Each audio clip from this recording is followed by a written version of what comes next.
બનાસકાંઠા જિલ્લાના ધાનેરાના વાલેર ગામે ઇન્સ્ટાગ્રામની આઈડીમાં સરનેમ લખવા બાબતે હિચકારો હુમલો થયો છે.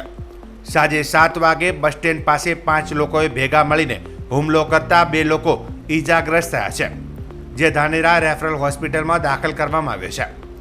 5 લોકોએ ભેગા મળીને લોકો પર તૂટી પડતા થોડીવાર માટે બસ સ્ટેન્ડ પાસે અફડાતફડીનો માહોલ સર્જાયો હતો. ઘાયલોને સારવાર અર્થે હોસ્પિટલ લવાતા લોકોના ટોળેટોળા ઉમટી પડ્યા હતા. સમગ્ર મામલે પરિવારે ધાનેરા પોલીસને જાણ કરતા હોસ્પિટલ પહોંચી નિવેદન લઈ આગળ ફરિયાદ નોંધવાની તજવીજ હાથ ધરી હતી.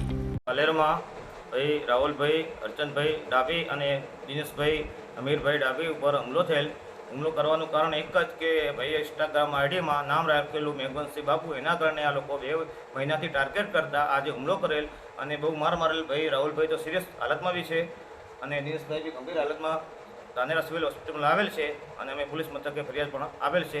અને મારી મીડિયાની માધ્યમથી તમામને વિનંતી છે કે અમારા દલિત સમાજ ઉપર અત્યાચાર કેમ કરવામાં આવે છે વારંવાર? 1 મહિનાની અંદર 5 અત્યાચાર દલિત સમાજ ઉપર થયા છે. તો મીડિયાની માધ્યમથી અને ધાનેરા પોલીસ કર્મચારીઓને પણ મારી વિનંતી છે કે મારી સમાજ ઉપર અત્યાચાર થવા બંધ થવા જોઈએ, નહીં તો અમે પણ હવે કાયદો સાઈડમાં મૂકીને રસ્તા પર ઉતરીશું અને અમે પણ કાયદો હાથમાં લેવા હવે મજબૂર થઈશું. શું નામ આપનું? મારું નામ ગોહિલ ભેરાભાઈ.